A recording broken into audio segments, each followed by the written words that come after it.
Perfecto. A raíz de toda la discusión que se planteó con el uso del plasma hace unos meses, la Organización Panamericana decidió sacar unas pautas que, como ustedes bien saben, fueron condensadas en un documento tanto en inglés como español, a fin de orientar a las autoridades en términos de control y coordinación, regulación, control y coordinación. Y con la base de estos escenarios, particularmente en ese escenario y que todavía está en proceso, de dónde estábamos, con algunas preguntas y algunas respuestas que se requería o que se plantearían definitivamente en torno al manejo de ese documento. Se sabe que la inmunización pasiva se ha utilizado en otras, pero la gran pregunta es, ¿funciona en otras enfermedades infecciosas, hasta en influenza, SARS y MERS recientemente como mismos coronavirus, pero no sabemos o no sabíamos hasta ese entonces, estamos en evolución, de su comportamiento en torno al SARS-CoV-2. Y particularmente en términos de la seguridad y la eficacia, y obviamente no sabemos si esa intervención es funcional o no para convertirla en una terapia. ¿Cuáles eran las razones para usarla? Bueno, siguen siendo, todavía no hay un tratamiento etiológico específico y la investigación clínica había sugerido, con base en lo anterior, una posibilidad de manejo en ensayos o en situaciones de emergencia, que son los dos escenarios que planteó la recomendación, en el uso expandido, en el uso monitoreado en situaciones de emergencia que no son ensayos clínicos.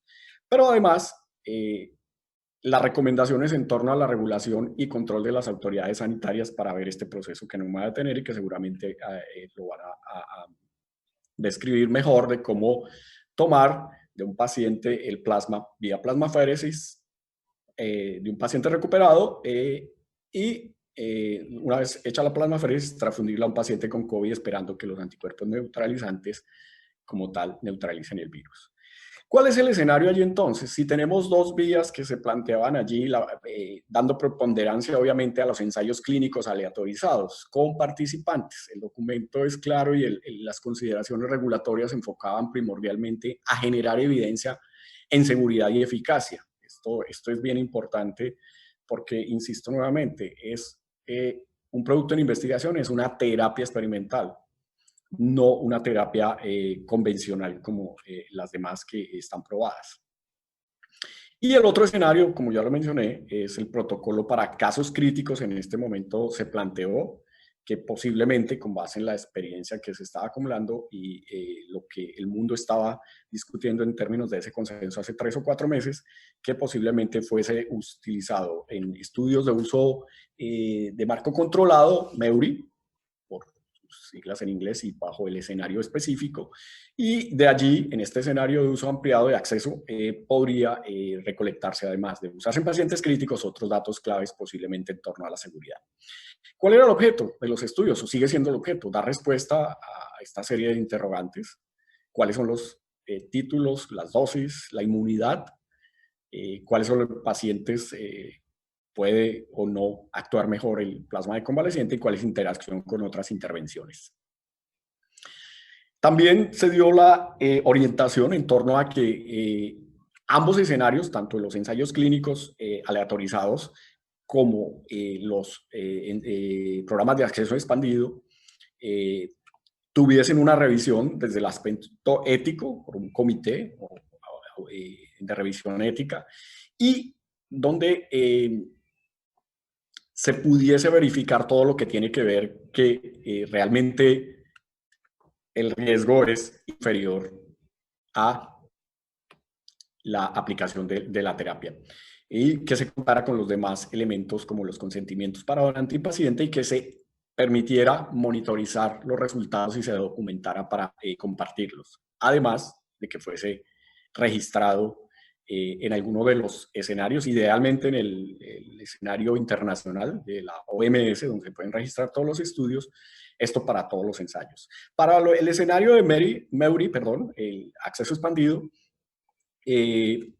pues que se podía probar, que se tuvieran las consideraciones en torno del Comité Ético y de Investigación, de que no había un tratamiento probado, de que no era posible que estos pacientes ingresaran a estudios clínicos por diferentes situaciones y que había datos, obviamente, como se estaba demostrando inicialmente en los primeros estudios, que era posible utilizarlo o era sugerido en la comunidad científica.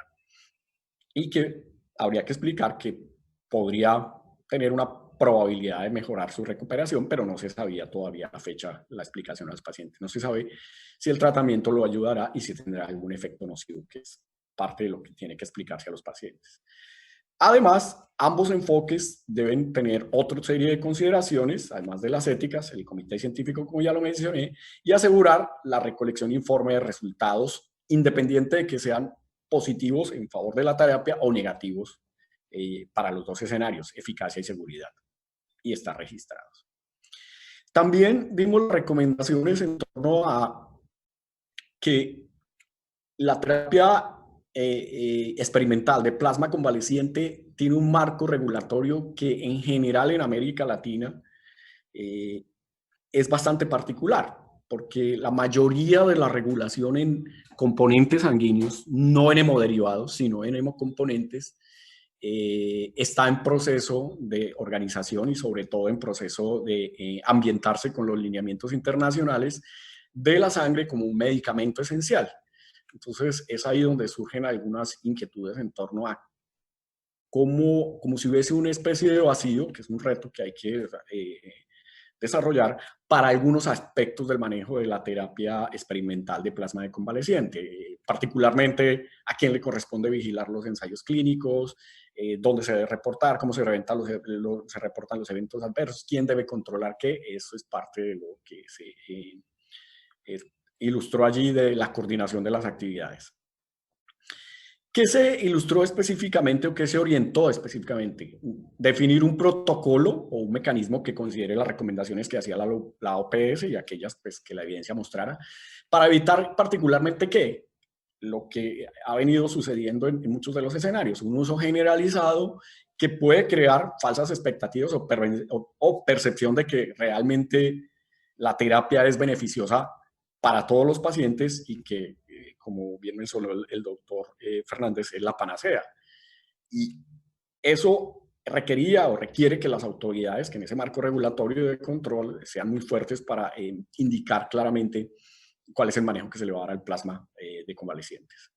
Desarrollar un mecanismo o programa organizado a nivel nacional, ese es el ideal. Algunos países han logrado establecer eso, un escenario, un nodo central de aprobación de los estadios clínicos, un nodo central para manejo de un programa de acceso, si es que lo desarrollan. Algunos no están desarrollando programas de acceso, sino básicamente lo mantienen todavía bajo protocolos, 1 o 2 protocolos de ensayo clínico, estudios de investigación.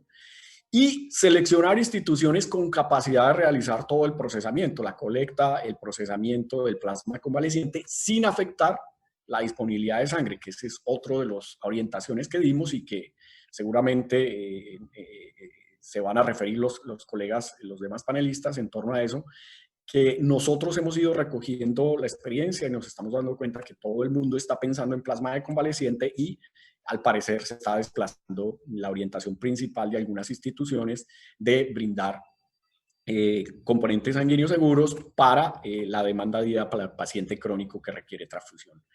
Y obviamente, con base en esto, pues que verificaran su marco regulatorio para cada país y con base en eso hicieran el escenario de recomendación de cómo iba a desarrollarse en el país o cómo se iban a orientar la regulación en torno a los ensayos clínicos y a la intervención si hubiese impactado de acceso expandido. Además, que obviamente se definieran y se verificaran unos criterios técnicos que están establecidos en el documento, los donantes. No me voy a referir en lo específico a eso, los tiempos, eso ha tenido alguna discusión. Nosotros empezamos planteando un mes después de que el paciente se haya curado de la sintomatología de COVID. La discusión más reciente llegó a 14 días, eso es algo que está allí, y que además se tuvieran todas las pautas de obtención, procesamiento y distribución del plasma, incluyendo el control de infecciones transmitidas, que se cumpliera toda la normatividad de seguridad transfusional para los hemocomponentes actuales pero además se hizo particular énfasis en lo que tiene que ver con el etiquetado y la separación del componente, un etiquetado claro que dijera intervención experimental, que se sabía que se enfocara al tipo de pacientes que había definido o que define la institución bajo los lineamientos de la autoridad regulatoria en donde se podía utilizar este plasma. Además, obviamente, de los demás controles, se sugirió que si era posible hacer, además, control de pruebas microbiológicas más avanzadas, tipo NAT, podría hacerse, pero especialmente que se enmarcara en el marco regulatorio nacional y que se mantuvieran serotecas para la medición de anticuerpos generales, anticuerpos totales, y la posterior medición de anticuerpos neutralizantes, que dado la aparición reciente, pues estábamos hace 3 meses, 4 meses, apenas en la discusión de la aprobación de los primeros, por las autoridades regulatorias, de los primeros pruebas para anticuerpos. Hoy día ya tenemos un set bastante amplio de estos anticuerpos y todavía tenemos el reto de una prueba de neutralización para este virus, para este virus. Además, que las instituciones contaran con una autorización particular. ¿Por qué? Porque se requería verificar eso, la capacidad, se requería la capacidad de etiquetado, la capacidad de almacenamiento y la capacidad de participar en el protocolo que se dijera. Yo vengo de una reunión que tuvimos ayer con las autoridades y la mayoría pues dice, no, sí, las instituciones están avaladas porque el gobierno las ha amparado desde hace tiempos, tienen una autorización. Es cierto, pero lo que se pedía ayer era que de alguna manera se verificara que realmente tenía la capacidad para responder al protocolo, al ensayo clínico sin afectar el desempeño del trabajo en componentes o en la colecta, proceso y distribución de componentes para la terapia transfusional habitual. Y además, que obviamente que se contara con otros escenarios como el etiquetado, que estuviera claro este cumplimiento y que se estuviese específico el protocolo al cual se iba a participar ese servicio de sangre en un ensayo o en un acceso expandido. Además, se dieron orientaciones en torno a los pacientes. No me voy a detener acá, básicamente con base en signos o síntomas y la presentación o la gravedad de la enfermedad.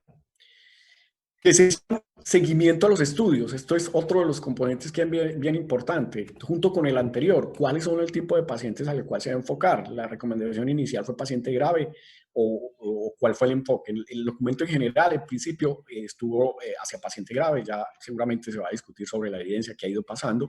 Pero en especial, más allá de eso, es que pudiésemos tener acceso a esos indicadores y a la información que genera esos estudios. Me refiero las autoridades, la academia, todos los expertos, para que no se desarrollen estudios o no se generen más estudios o ensayos que van a repetir la misma pregunta, de investigación. Entonces, por lo tanto, era muy importante, pues muy importante contar con eso en términos del control. Y obviamente que se registren los estudios o programas. Yo les voy a mostrar una gráfica más adelante donde se muestra que en la base mundial de OMS hay 19 estudios en América Latina, pero en la discusión que tuvimos recientemente estamos llegando a cerca de 40 entre ensayos clínicos y estudios y programas de acceso expandido. Y que obviamente esto del registro permite tener un control y obviamente disminuir los riesgos y las implicaciones, y que no tendría sentido hacer varias veces el mismo ensayo o protocolo, pues por el mismo beneficio, lo cual incluso puede ser un problema ético en términos de recursos y en términos de poner a pacientes a participar en ensayos similares a tipos de preguntas iguales. Esta es la diapositiva que les mencionaba. Esta es la base mundial de la OMS, donde están los de Clinical Trials, reportan acá también. Y en la izquierda pueden ver los estudios clínicos que están registrados en esa base. Y en la derecha, los protocolos de uso extendido o expandido que tienen los países que ha mencionado. Sin embargo, esta fue al día 10 de julio, en Latinoamérica 19, pero ayer en la discusión que tuvimos con los países, como les mencioné, estamos contando cerca de 40 estudios y programas de acceso expandido. ¿Qué más entonces con base en esto se les hacía recomendación? La monitorización de las investigaciones, que era muy puntual. Como ven ustedes, la monitorización entonces nos está quedando, no la tenemos en la base mundial y no estamos seguros de que todos los países tengan un registro de todos los programas y los ensayos clínicos que están llevando. Y que eso permita los postulados que generó el documento, que propuso el documento de priorizar la seguridad del donante, del paciente y del personal involucrado. Y obviamente la calidad y seguridad del producto. Y, por sobre todo, obtener la evidencia científica que todos los estudios están buscando. ¿Qué pasa con la seguridad y qué pasa con la eficacia del plasma? Además de la verificación de todos los criterios que ya conocemos en respecto a la cadena de seguridad transfusional, desde la selección, la asesoría, los exámenes, la trazabilidad muy importante para productos y receptores en caso de que se requiera después hacer alguna reconstrucción de lo que ha sucedido. Ya estoy terminando, solo quiero mostrarles estos dos estudios, uno de la semana pasada y otro que salió ayer, en torno a lo que está pasando. Entonces, es muy importante por eso todo el proceso de control, de que las autoridades estén allí, estén mirando qué está pasando y dando los lineamientos. A la fecha no hay claridad en torno a la verdadera utilidad. La evidencia no ha demostrado la verdadera utilidad del plasma de convaleciente. El ensayo clínico que inició, el primero que fue realizado en Holanda, incluso se detuvo porque se demostró que los pacientes ya tenían cuantificación de anticuerpos, incluso neutralizantes, antes de aplicar la terapia. Entonces hay toda una discusión en torno. Y este es la revisión sistemática que está mostrando que no hay una seguridad a la fecha con lo que está circulando en el mundo de evidencia de que el plasma realmente esté siendo una terapia que pueda convertirse en una terapia convencional. Ya para cerrar, entonces, siguen los retos en torno a las recomendaciones y el control por parte de las autoridades, que esto es una terapia experimental. Creo que ese ha sido uno de los retos en algunos países bien difícil y hemos tenido la reclamación de los medios, la reclamación de las familias, que tengan acceso a la terapia como si se interpretara como una terapia convencional cualquiera.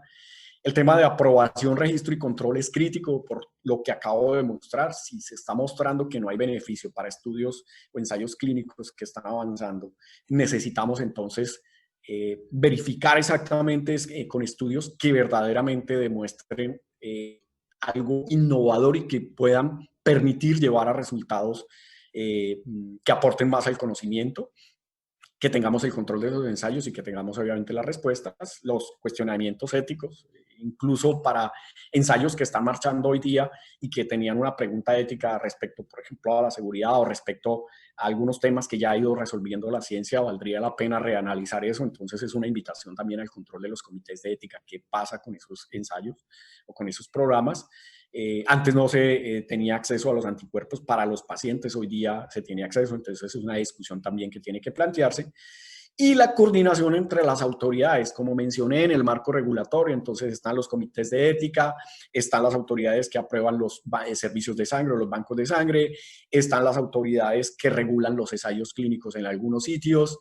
Entonces hay una serie de autoridades que deben y pueden participar. Están las reparticiones, como en algunos casos, como en el caso, las reparticiones, o perdón, o las configuraciones administrativas de cada país, como en el caso de la Argentina, el nivel nacional, el regional o estatal y el local. Entonces, esa coordinación de autoridades para que el tema se mantenga bajo el control del Estado y bajo los principios de terapia experimental es muy importante.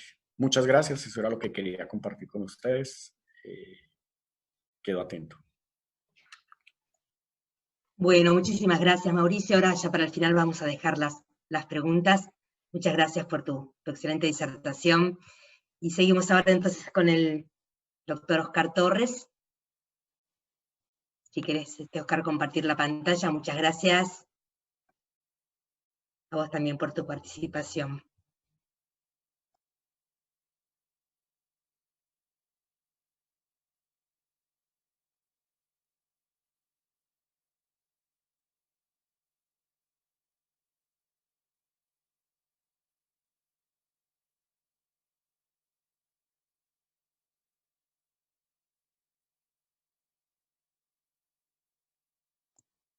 No sé, Oscar, si tenés el micrófono activado, yo no escucho. Ahora sí, ahora sí. ¿Me escuchan bien? Perfecto. Sí, ahora sí, sí. Bueno, vuelvo entonces. Muchas gracias, Jorgelina, por invitarme y muchas gracias también a la Fundación Hemocentro Buenos Aires.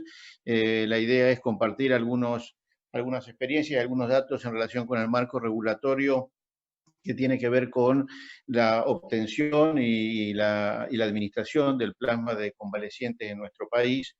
Y bueno, empezando con la charla, debo decirles que, bueno, que como todos ustedes saben,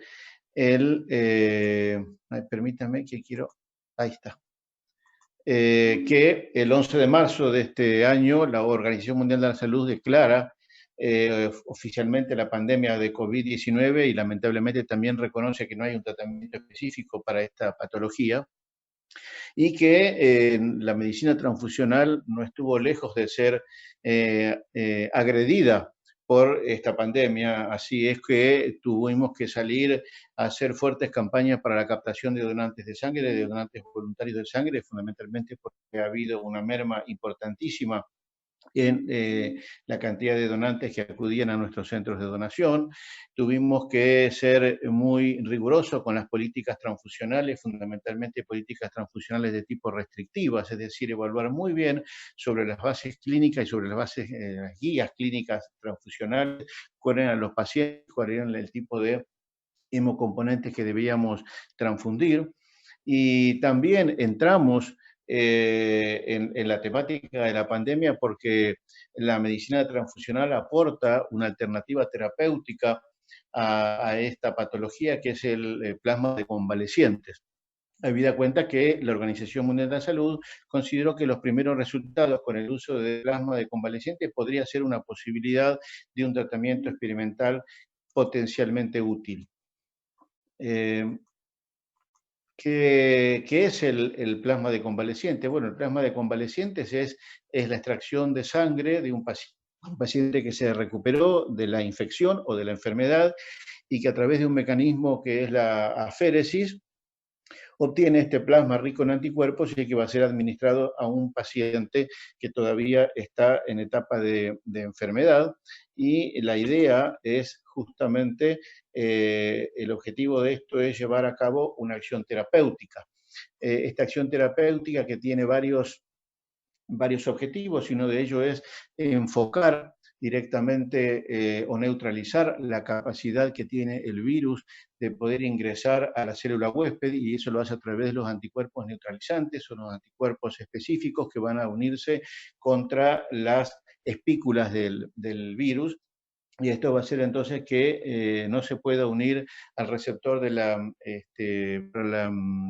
enzima convertidora de angiotensina, y de esa manera entonces lleva a cabo su acción terapéutica.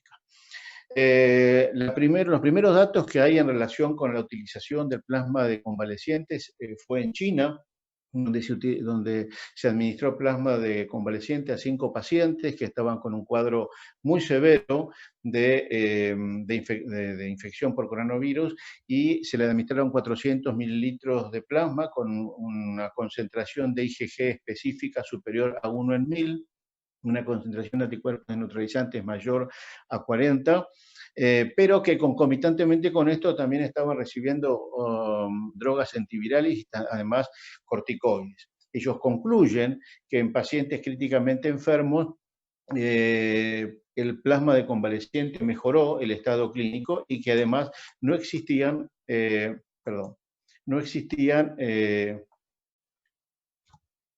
reacciones adversas a la transfusión, es decir, que era realmente que era seguro, pero también reconocen que en realidad el número de pacientes era pequeño, que el diseño del estudio no era el adecuado para poder llegar a una conclusión fehaciente y que se necesitaban, por supuesto, estudios clínicos controlados para poder conseguir datos que realmente fueran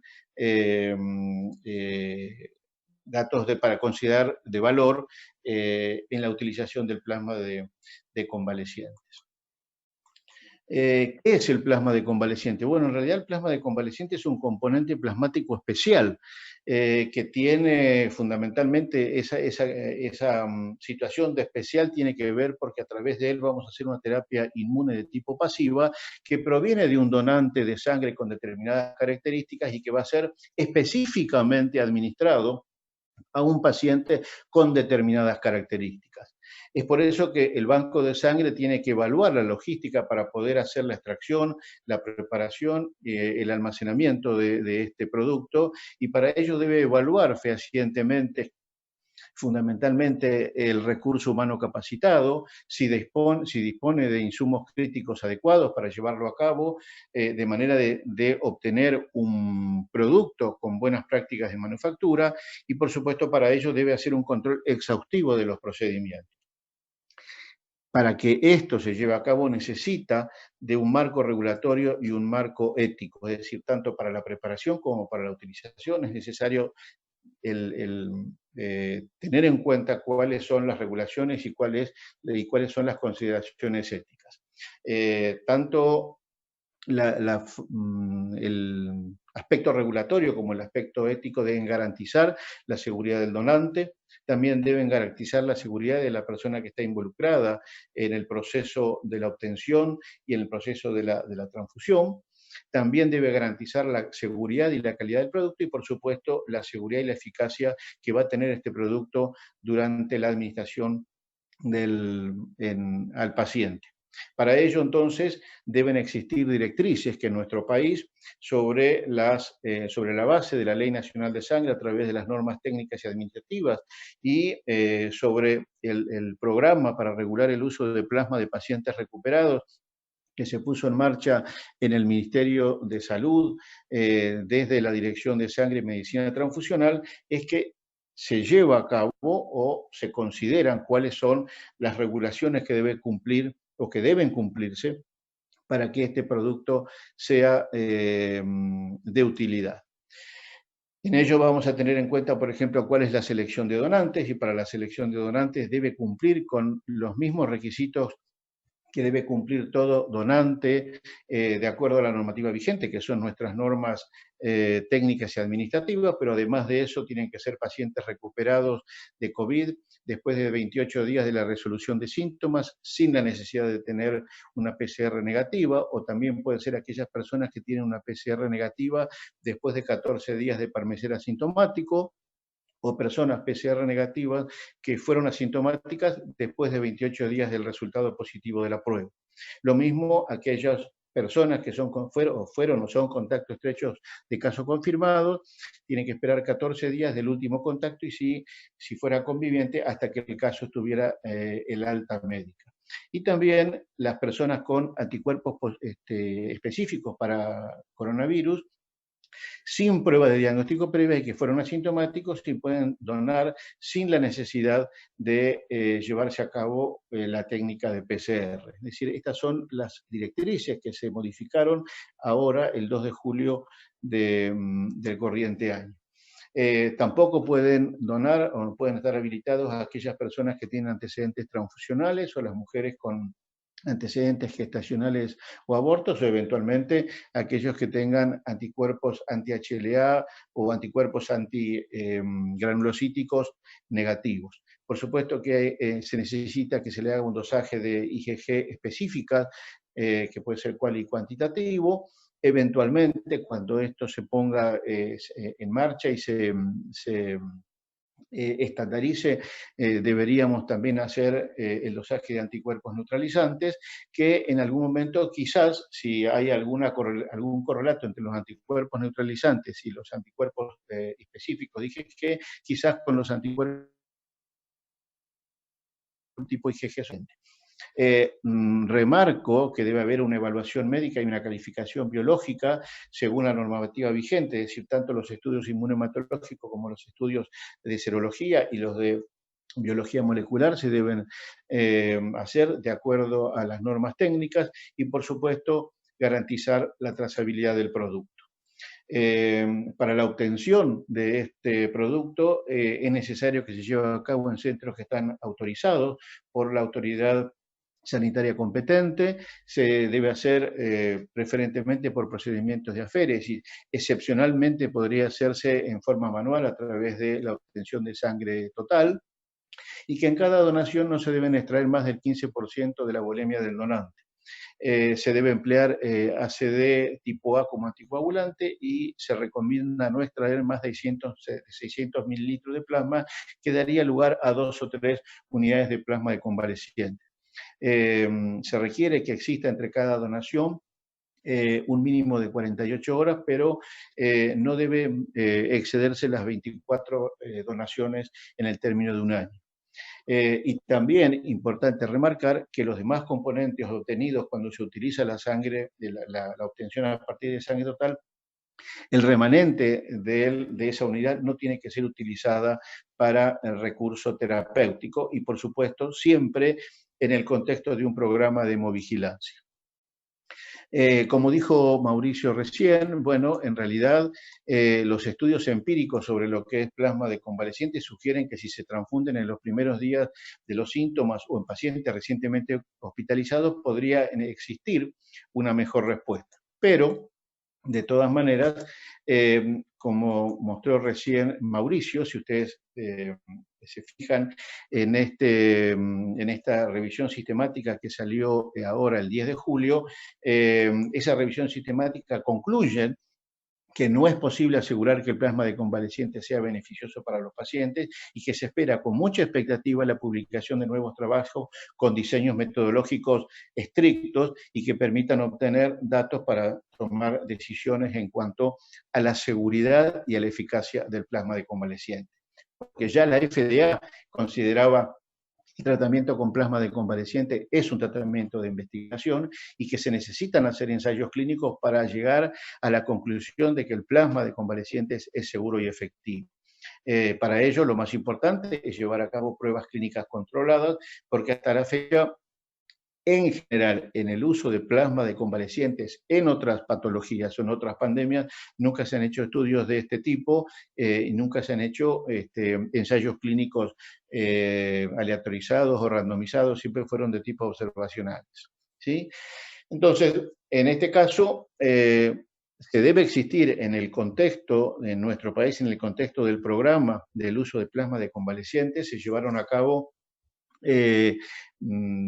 ya voy a comentar cuáles son los programas, y para ellos en cada uno de estos programas, en estos ensayos, se necesitan tener criterios de inclusión y exclusión, que va a depender, por supuesto, del criterio médico, y en su momento, en estos programas, dentro del criterio de inclusión, existían los pacientes mayores de 18 años. ¿Y por qué pongo signos de interrogación? Porque en realidad, en nuestro país, ya se han transfundido niños hasta de 3 días hasta menos de 18 años. Es decir, en determinadas situaciones se ha permitido un uso de plasma de convaleciente, independientemente de que esto hubiera sido un criterio de inclusión.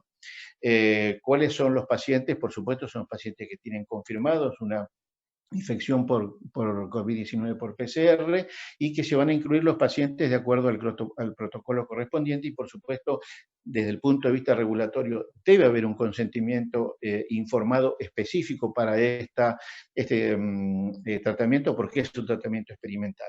Y también hacer hincapié en criterios de exclusión, que deben ser estrictos. Aquellos pacientes no pueden ingresar a protocolo, aquellos pacientes que tienen reacciones adversas a la transfusión.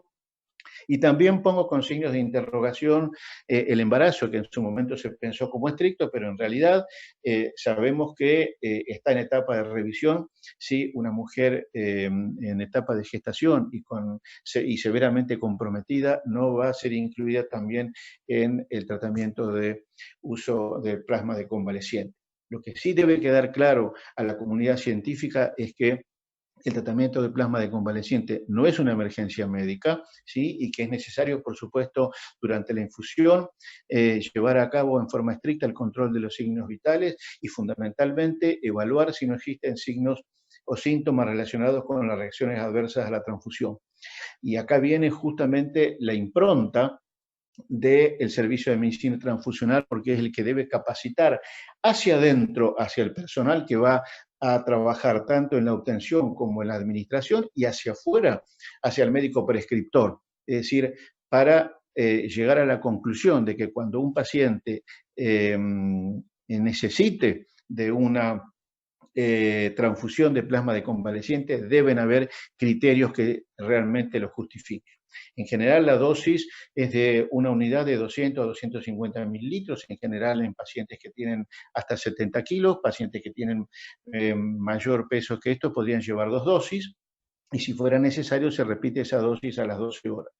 Necesitamos, además del consentimiento, además de la solicitud de transfusión y del consentimiento informado estándar que tenemos en los servicios de medicina transfusional, también debe haber una solicitud de transfusión y un consentimiento informado específico, porque, repito, este es un componente plasmático especial.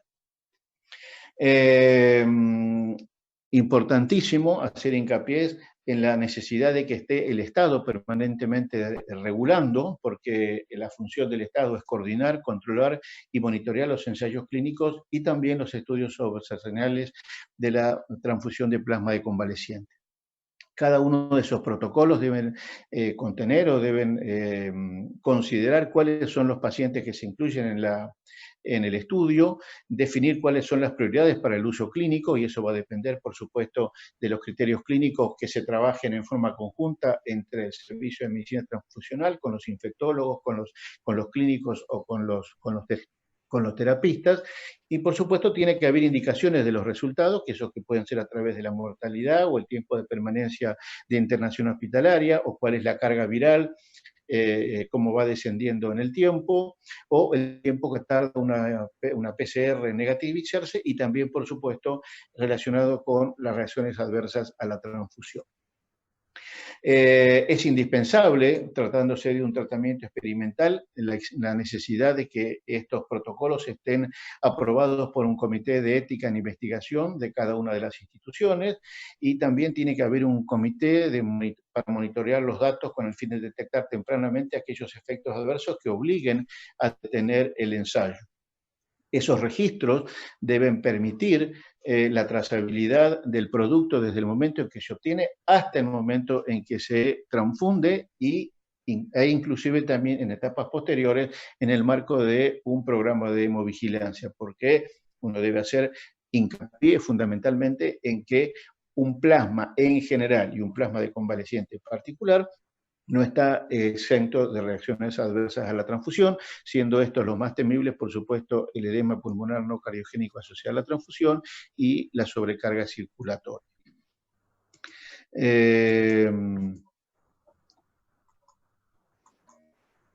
Bueno, como yo les comentaba a ustedes, el Ministerio de Salud pone en funcionamiento el plan estratégico para regular la utilización del plasma de convalecientes.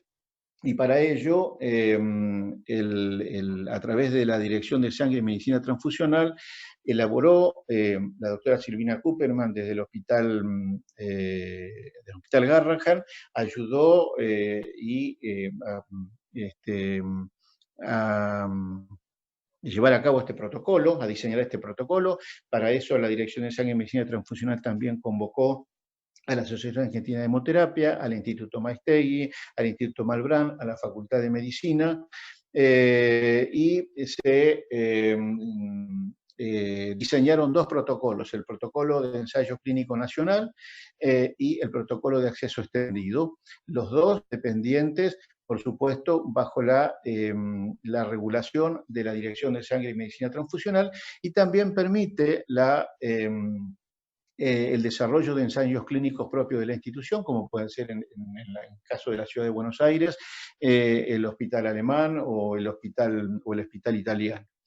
En el contexto de estos dos protocolos, tanto el de acceso extendido como el ensayo clínico nacional, también habilitó a dos centros de donación, como son la Fundación Hemocentro de Buenos Aires y la Fundación Hematológica Sarmiento, para que fueran los proveedores de plasma para el ensayo clínico nacional. Y en realidad el objetivo es fundamentalmente hacer hincapié en cada uno de estos protocolos que el tratamiento de plasma de convaleciente es de uso experimental. Entonces, el objetivo era, en el caso del protocolo del ensayo clínico nacional, el objetivo era evaluar la seguridad y la eficacia en la utilización del plasma de convalecientes, y en el caso del protocolo de acceso extendido, solamente evaluar la seguridad de este plasma. En 2 diapositivas les quiero comentar un poquito la experiencia que tenemos nosotros en el Hospital Churruca. Nosotros comenzamos esto en la primera semana de julio.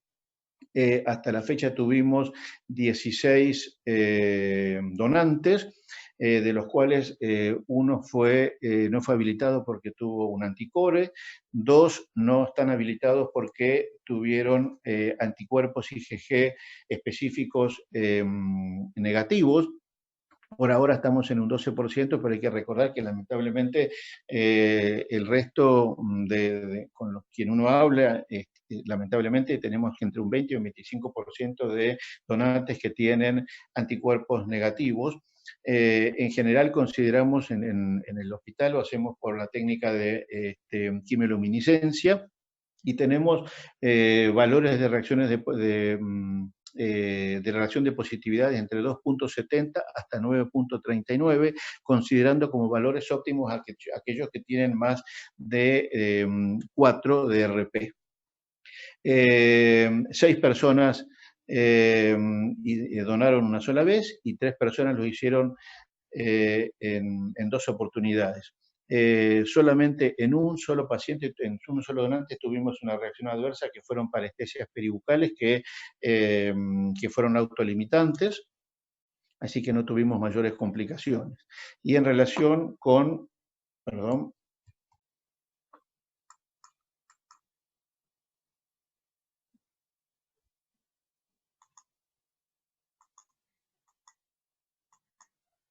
y en relación con las transfusiones, hasta ahora se transfundieron 11 pacientes con un total de 16 transfusiones. Utilizamos dosis entre 200 y 300 mililitros. Un paciente por su peso recibió 2 dosis y en 3 oportunidades administramos unidades agua incompatibles, por supuesto porque le hacemos el dosaje de anticuerpos anti-A y anti-B, y eran con títulos muy bajos, y eso nos permitió poder administrar unidades agua incompatibles.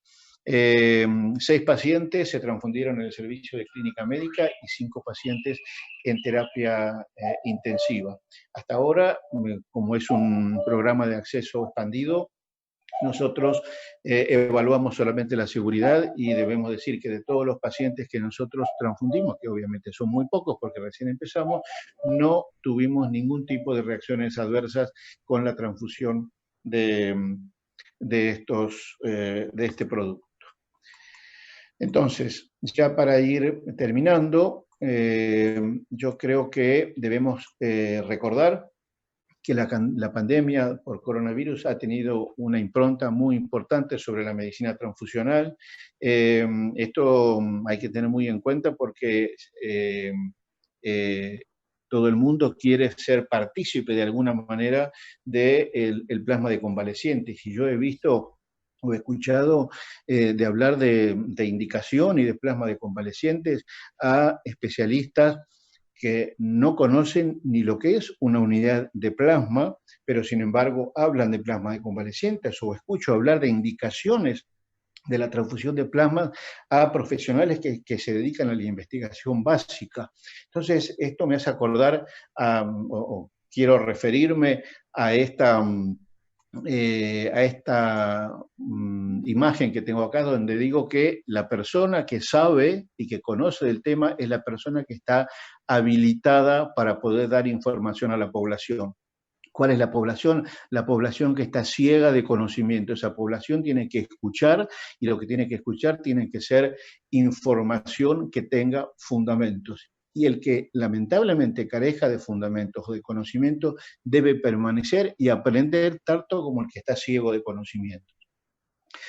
Hay que recordar muy bien que la terapia con plasma de convaleciente es un hemocomponente y por lo tanto los servicios de medicina transfusional deben participar activamente en la indicación y también en la no indicación, ¿sí? Y porque hasta ahora, como ya hemos repetido, los resultados de los estudios internacionales hablan de la potencial eficacia. Y por supuesto, siempre es necesario hacer hincapié en que debe haber un marco regulatorio para garantizar la calidad y la seguridad del producto. Todo esto en el marco también de una consideración ética en este tipo de tratamientos. Y ya para finalizar, bueno, hoy es 16 de julio. Hoy es mi cumpleaños, así que quería compartir con ustedes. Para los argentinos es una torta, o para los que no son argentinos es un pastel, así que comparto esta torta virtual para poder festejar mi cumpleaños. Muchísimas gracias. Bueno, muchísimas gracias a vos, Oscar. Yo sabía que era tu cumpleaños y ya te había saludado, pero bueno, te saludo de nuevo acá frente a todos. Mil gracias por, en este día que es tan importante para vos, compartir tus experiencias con nosotros. Muchísimas, muchísimas gracias. Antes de pasar ahora al doctor Palizas, les quería recordar que pueden ir haciendo ya las preguntas por chat. También pueden decir si es para uno de los panelistas o no, o si es para todo el panel, y después las discutimos al final. Y bueno, y ahora los dejo con el doctor Palizas, que le agradezco también muchísimo por su colaboración y por su aporte, que nos va a hablar sobre las indicaciones en la utilización del plasma. Gracias, doctor.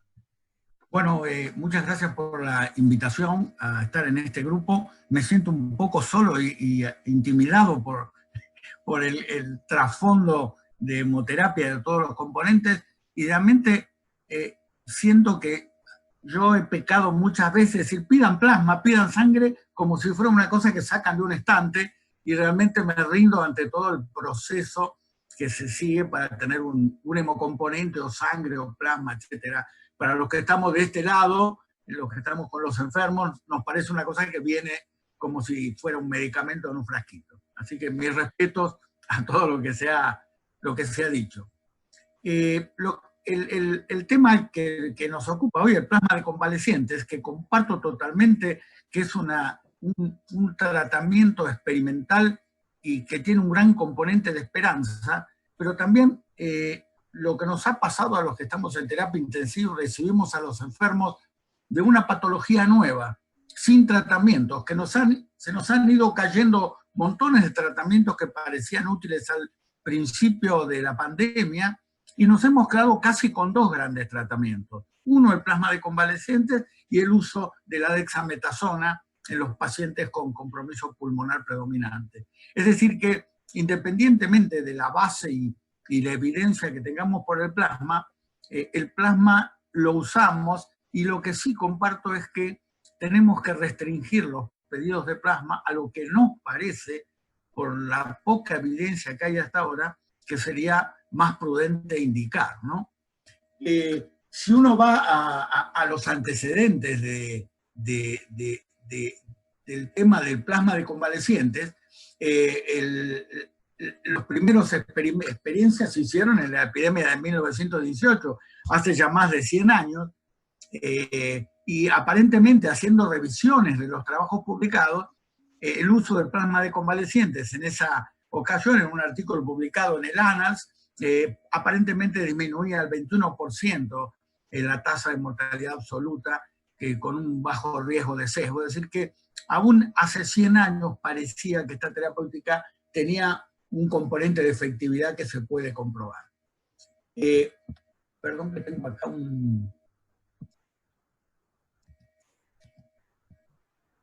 no sé qué pasa, que no avanza esto. Ahí está.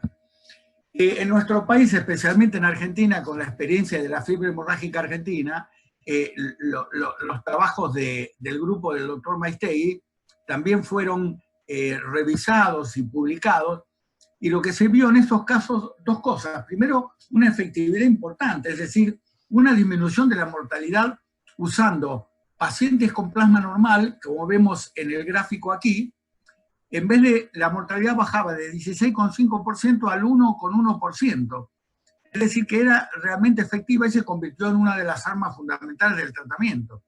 Pero además de esto de la efectividad, que nos parece que algo había ya en el 1918 con la pandemia española y en la experiencia de la fiebre hemorrágica, lo que ellos establecían es que cuando se aplicaba el plasma de convalecientes a los pacientes que tenían más de 9 días de evolución de la enfermedad, la mortalidad era 16,7%, igual que si no se hubiera administrado plasma. Es decir, nos da el primer aviso de que parecería que el plasma, si va a ser efectivo en una patología, el plasma de convalecientes debería aplicarse precozmente en la evolución de la enfermedad. Siguiendo adelante con...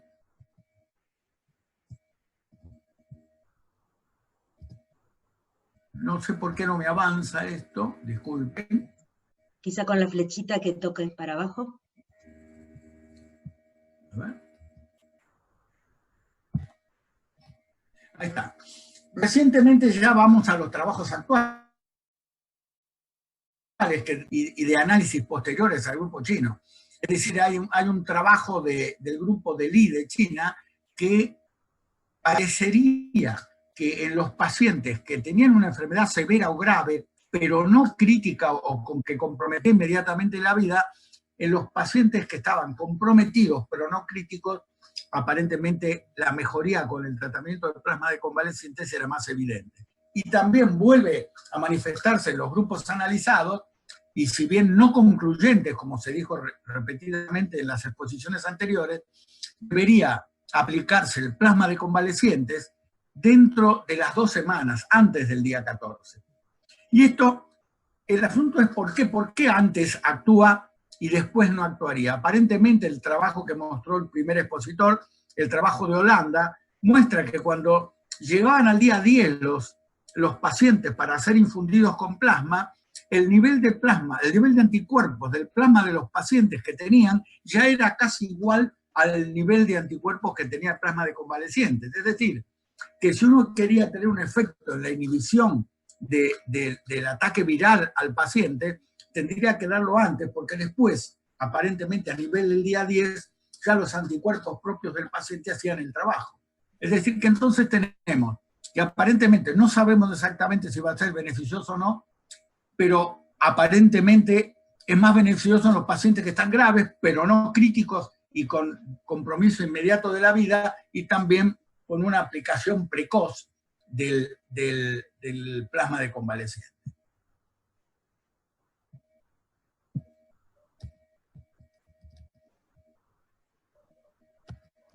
Bueno, si alguien me dice que... Ay, no estoy... La seguridad. La seguridad es vital, sobre todo para nosotros que estamos tratando pacientes que no conocemos, que no sabemos con qué tratarlos y que no sabemos cómo van a reaccionar y qué respuestas tiene, y apenas estamos empezando a conocer la fisiopatología de la enfermedad. Entonces, la verdad que las dudas sobre la seguridad eran muchas hasta que salen estos 2 trabajos de la Mayo Clinic, que juntaron 20.000 pacientes que infundieron en Estados Unidos con plasma, y los efectos secundarios que tuvieron eran menos del 1%, y muy pocos efectos secundarios importantes. Es decir, que si en un grupo de 20.000 pacientes hospitalizados con COVID la incidencia de complicaciones es tan baja, tenemos por lo menos 2 o 3 conceptos que estamos empezando a aprender. Que parece ser efectiva, que los pacientes no tienen que estar tan graves, que tiene que ser precoz y que no tengamos tanto miedo de los efectos secundarios que pueden tener los pacientes. Entonces, vamos al título de lo que nos convoca, que es criterios de inclusión. ¿A qué pacientes se los damos? Entonces, primero, edad mayor de 18 años, como se dijo hoy, pero la verdad, esto es cuestionable, como están ahí los signos de interrogación. No veo por qué no se le puede dar a alguien de 16, de 15 o inclusive recién nacidos, y esto habría que analizarlo especialmente en un tratamiento que todavía es experimental. Tiene que tener diagnóstico confirmado, consentimiento, y después tiene que tener signos de lesiones pulmonares compatibles con neumonía COVID. Uno de los criterios de indicar precozmente es tratar de usar el plasma de convalecientes precozmente, no solo por la patología pulmonar que tienen, sino en aquellos pacientes que además tienen factores de riesgo de mala evolución, que son los que están escritos en el sector A de esta diapositiva, hipertensión, cardiopatía crónica, neoplasia, inmunosupresor, etc. Una cosa que facilita la indicación es las lesiones pulmonares, si tienen antecedentes ya casi estaríamos con una indicación, y después cuando haya hipoxemia, o que tengan una saturación arterial que haya que mantener con oxígeno más de 93, o aquellos que están más graves, que habría que tratar de no llegar a este estado, pero a veces los pacientes llegan así, y estos pacientes también tendrían indicación.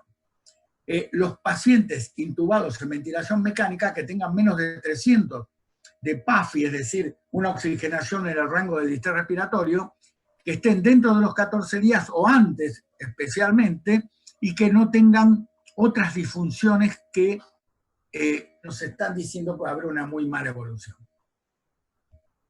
Entonces, estos serían los criterios de inclusión, que para resumir es lesión pulmonar, factores de mala evolución, hipoxemia leve o importante y pacientes intubados pero sin shock, sin falla multiorgánica. En los criterios de exclusión, que vamos a ver ahora, cuando pueda pasar la diapositiva, primero, tenemos una lista que se va a radicar en algunos aspectos de hemoterapia que yo no voy a mencionar y que se mencionaron ya mucho mejor de lo que yo puedo hacer. No tener consentimiento. Esto se ha discutido mucho en el comité de ética, que a veces si uno tiene un paciente con una indicación absoluta y hay dificultades con el paciente o con la familia en conseguir un consentimiento, el comité de ética podría indicar esto como tratamiento compasivo. Los pacientes embarazadas, contraindicación por historias previas de anafilaxia con productos sanguíneos, los pacientes que tienen una definición previa de no llevarlos a intubación o ventilación mecánica si el paciente se agrava. Es decir, un paciente que no se va a progresar por el estado clínico previo no debería recibir plasma. Los pacientes que tienen shock refractario, es decir, que necesitemos más de 1 gamma kilo de noradrenalina por más de 2 horas. Esos pacientes son muy graves y tienen alta mortalidad. Y el otro criterio que todos los intensivistas manejamos es que las disfunciones orgánicas medidas por el puntaje de SOFA mayor a 12 puntos, que esto implica una mortalidad mayor al 80-85%, tampoco deberían recibir. Si tienen coagulopatía o estén en hemodiálisis o ECMO, o tienen alguna hemorragia cerebral o isquemia miocárdica activa, no deberían recibir plasma de convaleciente. Esto es un compendio de lo que está en casi todos los protocolos que hemos revisado. Entonces, para terminar, voy a mostrarles un poco la limitada experiencia que nosotros tenemos. Primero, ¿qué pasa con los pacientes cuando le damos el plasma? Pasan cosas que no sabemos a qué se deben ni qué significado tienen. Fíjense ustedes, voy a mostrar 5 pacientes. La placa de la izquierda de la pantalla es la previa a la transfusión de plasma y la de la derecha es post. Fíjense ustedes el gran cambio que hay. Esto es 24 horas después. Si yo les quiero explicar qué pasa, acá también los pacientes recibían corticoides, tenían planes restrictivos y estaban ventilados, como ven ustedes, están intubados los 2 pacientes. Es decir, gran cambio y además mejoría de la oxigenación. Otro paciente, lo mismo, el mismo efecto. Es decir, un paciente con una placa clara de compromiso pulmonar bilateral y que mejora la imagen en la placa posterior. Otra placa más evidente todavía. ¿Pero esto qué es? Es una droga mágica, porque fíjense los cambios. No siempre es así. Estos pacientes en un grupo han mejorado, no han necesitado maniobras de decúbito prono, que es una de las maniobras que más estamos usando porque les mejora la oxigenación, pero algunos de estos otros se han descompensado y han evolucionado mal. Y este, por ejemplo, es un paciente que no mejora tanto en la placa antes y después, de manera que no siempre el efecto es igual. Pero estos cambios radiológicos los hemos visto con mucha frecuencia. Y después, en el seguimiento inmunológico, cuando seguimos los valores del dímero D, que es uno de los marcadores importantes de gravedad,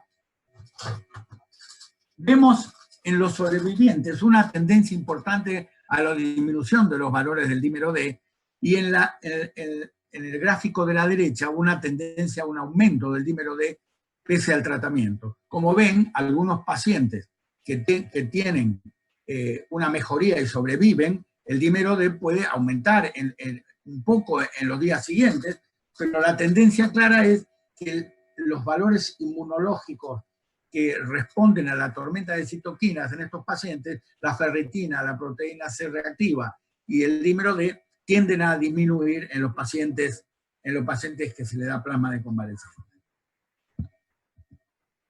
Y para esto es una pequeña noticia mínima de nuestro número de pacientes. Cuando hicimos esta diapositiva teníamos infundidos 45 pacientes desde el 18 de abril. Tuvimos la suerte y la oportunidad de hacer la primera infusión de plasma en el país a un médico que por suerte respondió y está todavía internado, pero muy bien. A esta altura tenemos más de 50, porque un poco estos días estamos con una gran afluencia de pacientes. Agradezco mucho a la provisión de plasma del Hemocentro, que nos ha ayudado mucho. De estos 45 pacientes que analizamos, 22 pacientes necesitaron ventilación mecánica y no sobrevivieron 10 pacientes de este grupo, un grupo grave, algunos críticos, porque al principio no teníamos tan claro de no ponerse a los críticos.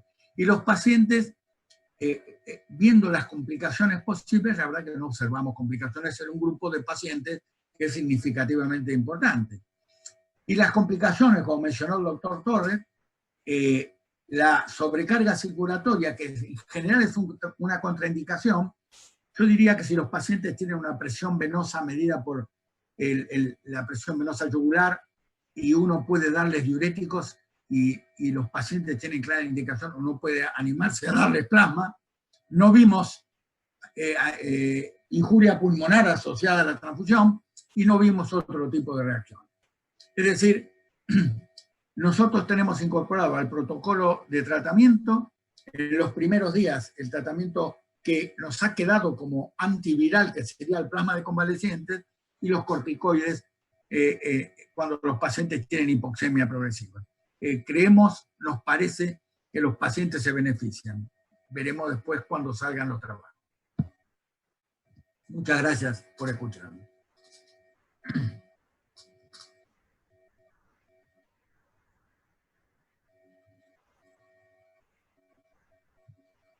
Muchísimas gracias, doctor. Ya tenía problemas para conectar el micrófono, perdón.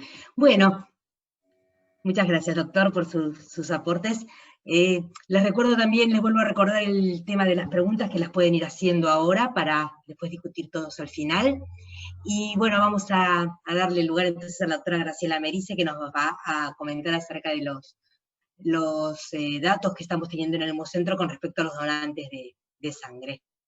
Perdón, de plasma. Poné el micrófono, Grace, porque... ¿Listo? ¿Ahí se me escucha? Ahí está. Sí. Sí. Bien. Bueno, muchas gracias, Jorgelina, No, por favor. por la oportunidad de contar un poquito la experiencia en el banco de sangre. Vamos a ver si podemos compartir. Sí. ¿Se ve ahí? Perfecto. Sí, tenés que dejarlo en ahora pantalla tendrías que, ahora, creo que hacer PowerPoint. pantalla completa. Sí. Me parece. Perfecto. Ahí estamos. Ahí está. Excelente. Perfecto. Bueno, la idea un poco es contarles nuestra experiencia en la obtención de plasma de convaleciente. Desde que, ya lo comentó el doctor Torres también, en marzo de 2020 la OMS declara pandemia, la enfermedad por SARS-CoV-2, o más conocida como COVID-19, y esto tiene tuvo en su momento un impacto muy importante en todos los ámbitos, y particularmente en el banco de sangre. De los impactos más importantes surgieron los nuevos criterios en selección de donantes, sumados a los criterios que habitualmente utilizábamos. Había criterios de exclusión de donantes que en aquel momento habían tenido viajes al exterior. Recordemos que los primeros casos eran importados. Todos tenían, o la mayor parte, antecedentes de viajes o de contacto con alguna persona que había viajado. Eso hizo también que modificáramos procedimientos, incluyendo estos criterios de exclusión. Y rápidamente se provocó una drástica disminución en la concurrencia de donantes. Se declara la pandemia, se declara también por parte del gobierno el aislamiento social obligatorio, y además se cancelan las colectas externas que teníamos programadas, que eran una pata muy importante, y lo siguen siendo, en cuanto a la cantidad de donantes que nos pueden aportar a los que ya concurren espontáneamente al centro regional. Entonces, había que administrar estrategias para difundir a través de las redes sociales la captación de donantes, y además informar los nuevos criterios de exclusión, para que el donante que con dificultad quizás llegaba, con todas las restricciones y controles hasta el banco de sangre, no llegara y se encontrara que no podía donar con algo que lo podíamos informar. Para eso usamos nuestras redes, Twitter, Instagram, Facebook y nuestra página web. Allí aparecían los criterios de exclusión, y una cosa que tomó gran relevancia es el sistema de turnos.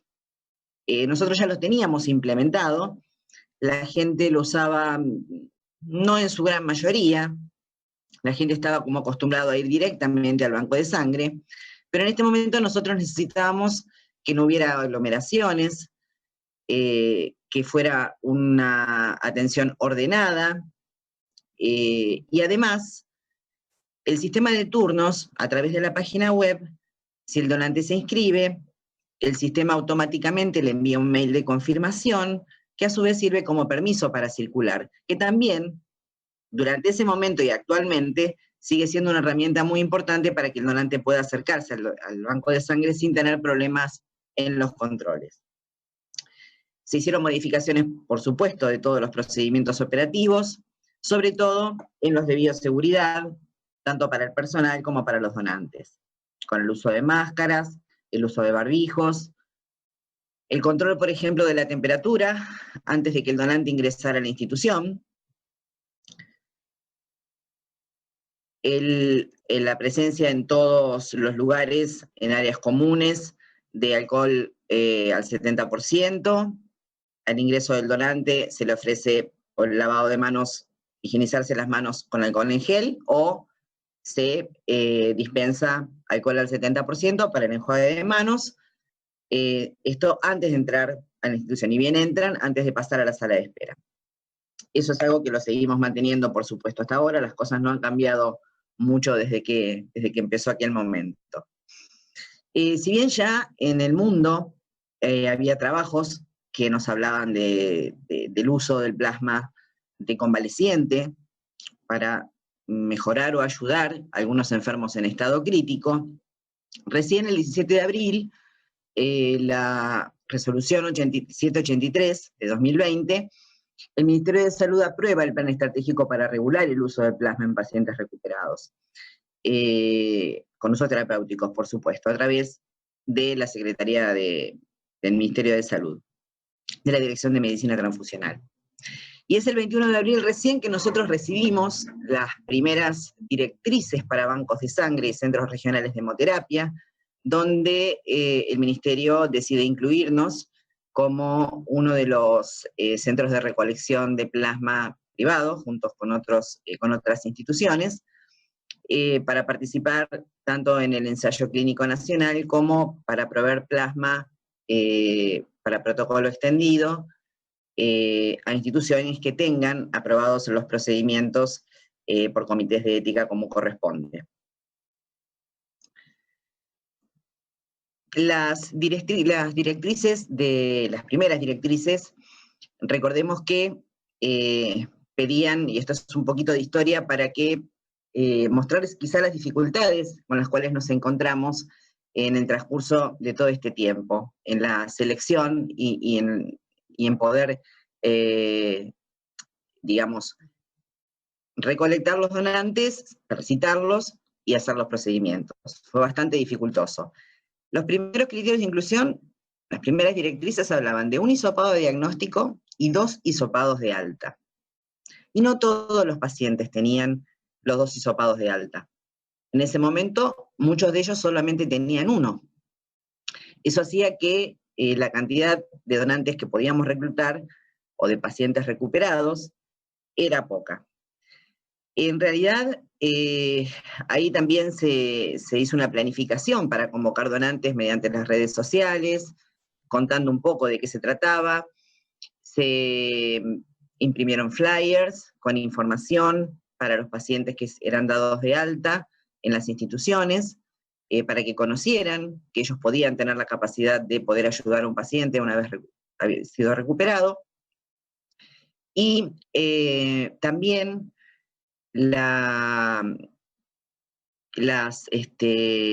página web, como todas las redes, intervinieron, por ejemplo, con la creación de un mail específico para que los pacientes se contactaran, el mail de coronavirus.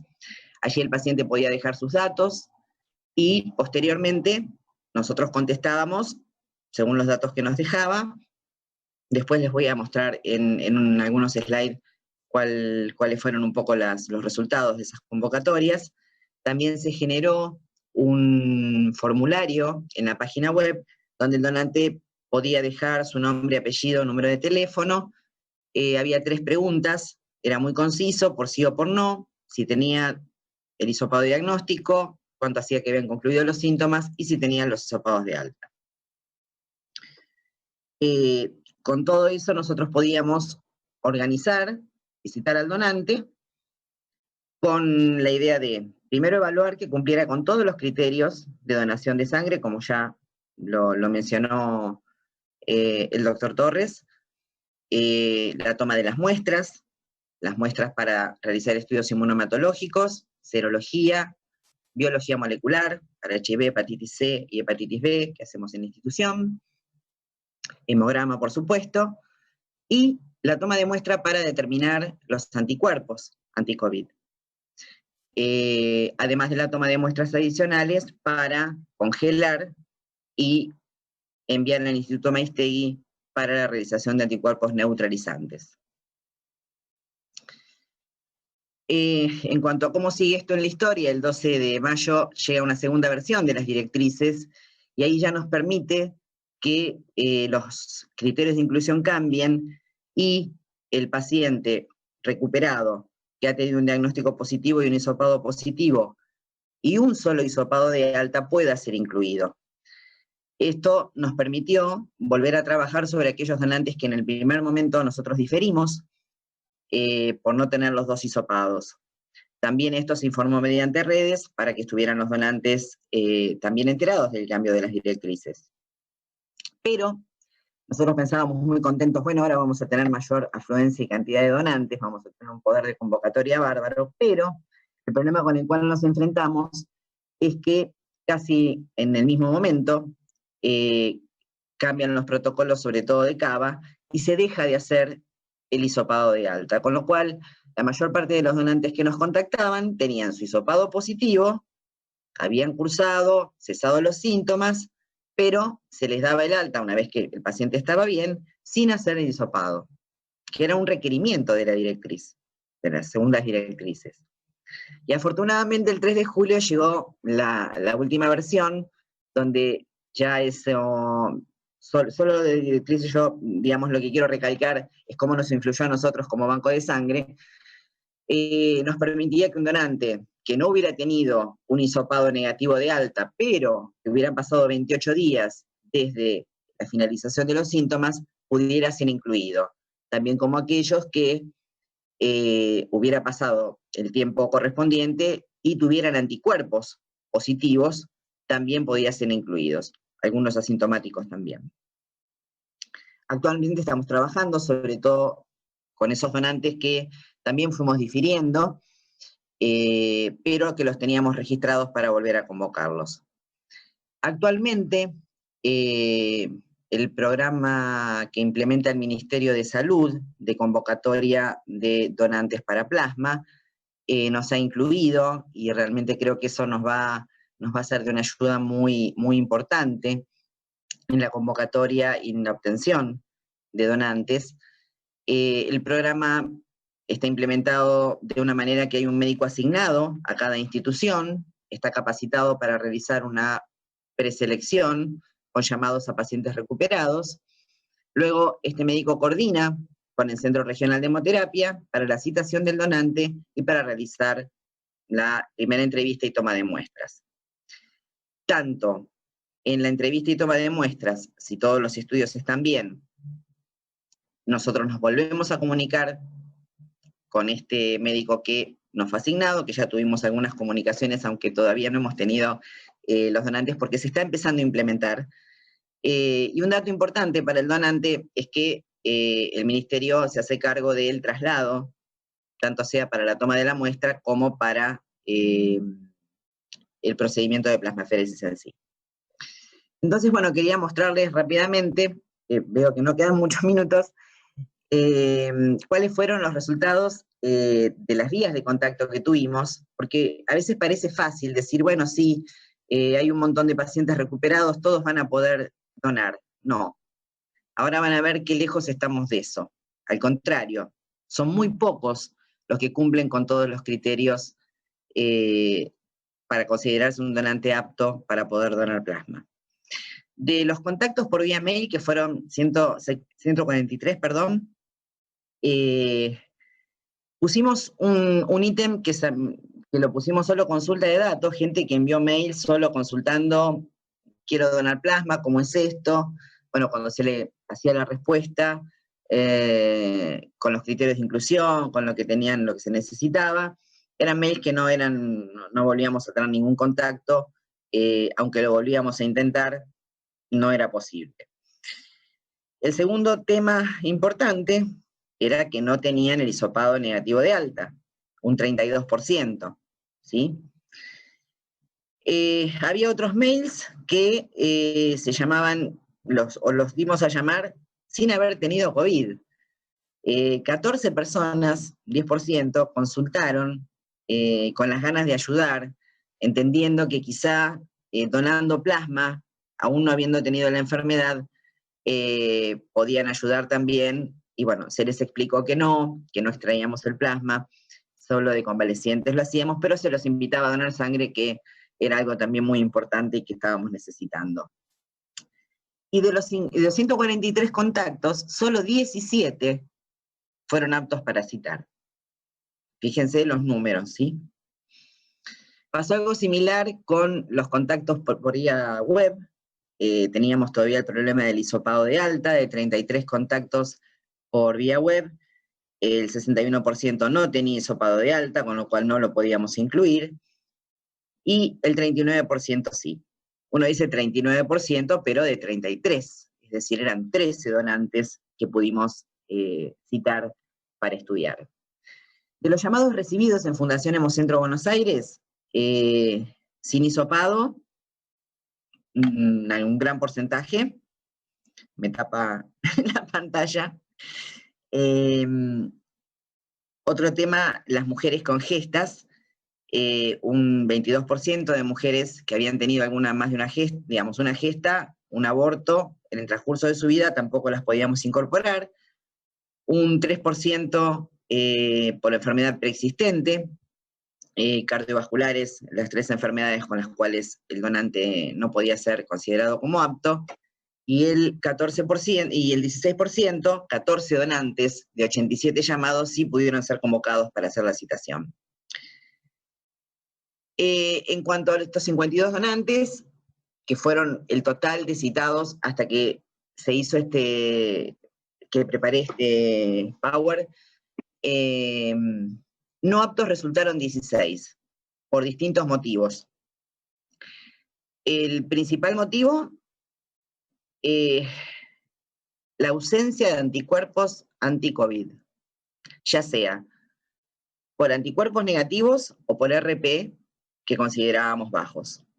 En un solo caso se rechazó un donante que había sido citado, no para procedimiento, sino para entrevista, estoy hablando, por mala red venosa, porque realmente era imposible, aunque nuestros técnicos hagan magia, realmente y la hacen buscando venas donde no las hay para poder hacer los procedimientos y no descartar por ese motivo, en este caso fue imposible. Y 2, con serología reactiva. Aunque sus cuestionarios habían sido impecables, habían referido a haber donado en otros lados. Sí me quiero detener un minutito en la cantidad de donantes citados y la relación de esa cantidad de donantes citados con que no fueran aptos por anticuerpos negativos o por baja relación de positividad. De 52 donantes, 13 no fueron aptos por este motivo, que coincide con la bibliografía circulante, que es un 25% aproximadamente que estos anticuerpos solo presentan en dosis muy bajas. Al día de hoy, esto fue hecho la semana pasada, el fin de semana pasado, al día de hoy tenemos 71 muestras estudiadas y se elevó un poquito más el porcentaje, tenemos un 28% de no aptos por anticuerpos negativos o baja relación de positividad, y si hacemos, discernimos dentro de ese porcentaje de no aptos por anticuerpos, el 19% son anticuerpos negativos directamente, es decir, por debajo del valor de corte del método que usamos, que es quimiluminiscencia. En esta diapositiva rápidamente, los que les quería mostrar, nosotros ingresamos los datos de ensayo clínico al REDCap, el sistema de registro del Garraham, y las muestras que se envían al Instituto Maiztegui se les repite el ELISA por COVIAR, otro método que no es el que usamos nosotros, que es la quimiluminiscencia, y se hicieron las primeras 7 muestras, de las cuales tenemos una devolución, digamos. En esta columna están nuestros resultados. Las 2 primeras muestras fueron enviadas al Instituto Leluar, y posteriormente sí, enviadas primero al Garraham, y después ya comenzamos nosotros con el método de quimiluminiscencia, y los valores, podemos ver que hay una cierta correlación entre este método que usamos nosotros y el comparativo del COVIDAR, que es cualitativo, que a mayor RP, mayor cantidad de anticuerpos. Nosotros tomamos como un valor de corte de 3, como para conectar un donante, que sería un equivalente a 1 en 400, y los valores más bajos que hemos tenido, de 240 hasta 875, hasta ahora de todos los estudiados, que son 71. Eso básicamente como un primer pantallazo de la devolución que estamos teniendo del Instituto Maiztegui. Todavía faltan los neutralizantes que no están hechos. Bueno, rápidamente mostrarles con el separador que hacemos las plasmaféresis, con un equipo de recolección de multiplasma. Tenemos a una de las integrantes del equipo armando el equipo. La primera recolección, que fue todo un evento, esta parte del equipo. Quiero resaltar que el equipo de multiplasma de la Trima tiene la facilidad y la ventaja, tanto para el donante, que es muy confortable, la unipunción, ¿sí? No tener que utilizar los 2 brazos. Nos permite también elegir donantes que no tengan unas redes venosas excepcionales, que con una buena vena, como para conectarlo, lo podemos hacer. Los técnicos en todo momento están atentos al procedimiento, explicándole al donante si suena alguna alarma por baja presión, que no se asusten, se les explica, se les muestra en la pantalla, y realmente, por lo que van a poder, paso rápidamente estas fotos, realmente los donantes se sienten cómodos, contenidos, contentos. Una vez que obtenemos el plasma, una cosa importante es el rotulado. Jorgelina, decime si me estoy pasando mucho de tiempo. Y podrías ir redondeando. Sí, pero está bien, está bien. Podrías ir redondeando un poquito. Sí, es nada más que mostrar cómo rotulamos la unidad de plasma obtenida, con todos los requerimientos que indican las directrices. Claramente tiene que estar rotulada como uso de investigación, uso exclusivo de investigación, acá lo podemos ver. Bueno, los resultados obviamente de todas las pruebas, una etiqueta roja, una etiqueta enorme que dice plasma de COVID-19, se almacena en forma segregada de todo el resto de los plasmas y correctamente identificada. Y por último, hasta el fin de semana anterior, los procedimientos realizados habían sido 42, un promedio de producto por donante de 3,25. No tuvimos ninguna reacción adversa a los procedimientos, eso es muy importante. Los productos transfundidos fueron 124 unidades en total, y no tuvimos reportes, no digo que no los haya habido, nosotros como Banco de Sangre no recibimos ningún reporte de efecto adverso relacionado a la transfusión de plasma de convaleciente. Bueno, muchas gracias a todos, y perdón que se hizo un poquito extenso.